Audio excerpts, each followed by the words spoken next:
আমরা এই জগন্নাথ বলরাম সুভদ্রার এত মনোমুগ্ধকর যে বিগ্রহকে আমরা কিভাবে পেলাম সে কাহিনী আমি আগে বর্ণনা করেছি। আজকে আমরা জানব যে মাসির বাড়ি কী। জগন্নাথ প্রভু এখন মাসির বাড়িতে আছেন, তো এই মাসির বাড়ি কী এটা আজকে জানবো আমরা।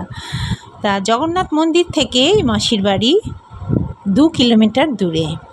তো যেদিন প্রভু যান তার আগের দিন গুন্ডিচা মার্জন বলে একটি উৎসব সেখানে পালিত হয়। আমরা সেটা দেখে এসেছি, নিজেরা করেও এসেছি। গুন্ডিচা মার্জন মানে ভগবান যেহেতু সেখানে যাচ্ছেন সেজন্য সেখানে সব ধোয়া মোছা পরিষ্কার এ সমস্ত করা হয়। তো এটি একটি এই ঘটনা বা এই উৎসবের মধ্যে দিয়ে একটি বার্তা শাস্ত্র আমাদেরকে দিচ্ছেন যে ভগবানকে বসাতে হলে বা ভগবানকে জাগ্রত করতে হলে, ভগবানকে প্রাণ প্রতিষ্ঠা করতে হলে সেই জায়গাটা ভালো করে মার্জন করতে হয়। অর্থাৎ আমাদের হৃদয়ে ভগবান তো আছেনই, কিন্তু সেই প্রভুকে জাগ্রত করতে হলে শাস্ত্র বলছে চেত দর্পণ মার্জনম, অর্থাৎ নিজেদের চিত্তটাকে আগে মার্জন করতে হবে, তবেই প্রভু জাগরিত হবেন। তো সেই কথা মন মাথায় রেখে যেদিন প্রভু যান তার আগের দিন গুন্ডিচা মার্জন বলে একটি উৎসব সেখানে পালিত হয়। তো প্রভু কেন যান? ভগবান বলছেন অহং ভক্ত পরাধীন, ভগবান ভক্তের অধীন। ভগবান এই বিশ্ব ব্রহ্মাণ্ডের মালিক হলেও তিনি কোনো জায়গায় পরাধীন না, শুধু একমাত্র তিনি তার ভক্তের কাছে পরাধীন। ভক্তের জন্য ভগবান সব কিছু করেন। আমরা বহু কাহিনী শুনেছি ভক্তের জন্য ভগবান কি কি করেন। সাক্ষী দেন, চুরি করেন, আরও কত কত কিছু ভগবান করেন। আমরা নানান কাহিনীতে সেগুলি পেয়েছি। তো এই পুরীর রাজা ইন্দ্রদ্যুম্নের স্ত্রী ছিলেন গুন্ডিচা, এবং গুন্ডিচার বাড়িটাকে বলা হয় গুন্ডিচা মন্দির, এবং এই গুন্ডিচা মন্দিরটাই মাসির বাড়ি। তো ইন্দ্রদ্যুম্ন রাজা ভগবান জগন্নাথ দেবের এত সেবা করেছেন যে প্রভু খুশি হয়ে রাজার সেবাতে সন্তুষ্ট হয়ে রাজাকে কিছু বর দিতে চান।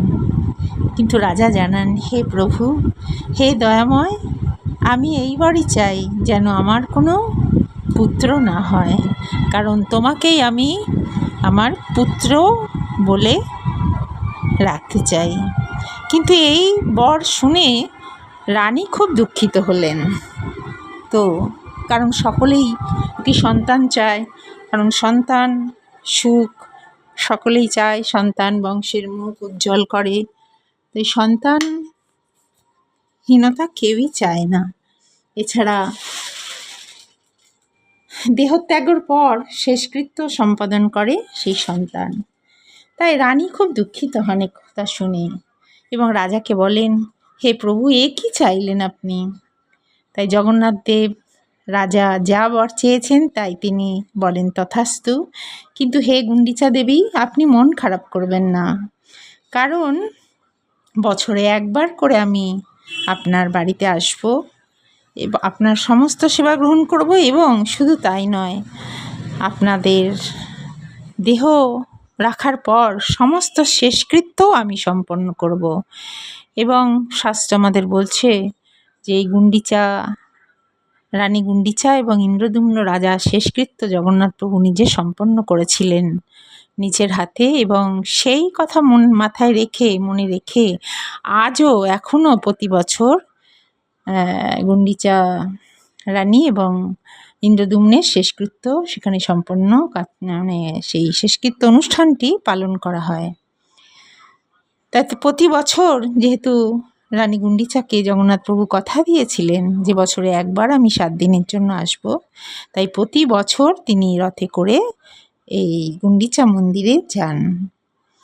তো সেইখানে ভগবান গুন্ডিচা রানীকে কথাও বলেন যে এই গুন্ডিচা মন্দিরে যে আমাকে দর্শন করবে তার শেষ পর্যন্ত তার অবস্থান হবে, তার পরিণতি হবে আমার গোলক ধামে, সেখানে সে গমন করতে পারবে। তো ভগবান কত করুণাময় যে কলির জীবকে উদ্ধারের জন্য তিনি কত চেষ্টা, কত ব্যবস্থাই না করেছেন। তো এই গুন্ডিচা মন্দিরের আরেকটি নাম হচ্ছে সুন্দর আচল। পুরী হচ্ছে ঐশ্বর্য স্থান, যেমন দ্বারকা ঐশ্বর্য ভূমি, সেখানে ভগবানের হাতে বাঁশি থাকে না, সেখানে থাকে সুদর্শন চক্র। সেখানে ভগবানের ফুলের সাজ থাকে না, সেখানে থাকে অলংকারের সাজ। সব কিছুতেই সেখানে রাজবেশ থাকে। পুরীটা ঠিক দ্বারকার মতো ঐশ্বর্য ভূমি। তো ঐশ্বর্য ভূমিতে ভগবানের কিন্তু প্রিয় স্থান নয়, ভগবানের প্রিয় স্থান হচ্ছে মাধুর্য ভূমি অর্থাৎ বৃন্দাবন। তো এই গুন্ডিচা মন্দির বা সুন্দরাচলকে বৃন্দাবনও বলা হয়, নকল বৃন্দাবন, গুপ্ত বৃন্দাবন। তো এই বৃন্দাবনে ভগবান প্রতি বছর একদিন করে তিনি অবশ্যই যাবেন বা যান। তো এই ভগবান যে যান বৃন্দাবনে, তো তিনি যাবার সময় মা লক্ষ্মী দেবীকে বলে যান যে আমি কালই ফিরে আসব। কিন্তু 5 দিন যখন হয়ে যায় জগন্নাথ প্রভু তবু ফেরেন না, তখন মা লক্ষ্মী অত্যন্ত ক্ষুব্ধ হন এবং তিনি মন্দির থেকে বেরিয়ে গুন্ডিচা মন্দিরের গিয়ে উপস্থিত হন তার সখীদেরকে নিয়ে। ক্রুদ্ধা মা লক্ষ্মীকে দেখেই পাণ্ডারা সুন্দরাচলের দরজা বন্ধ করে দেয়, কারণ মা লক্ষ্মী যদি একবার ঢুকে পড়েন ভেতরে তাহলে সব তছনছ হয়ে যাবে।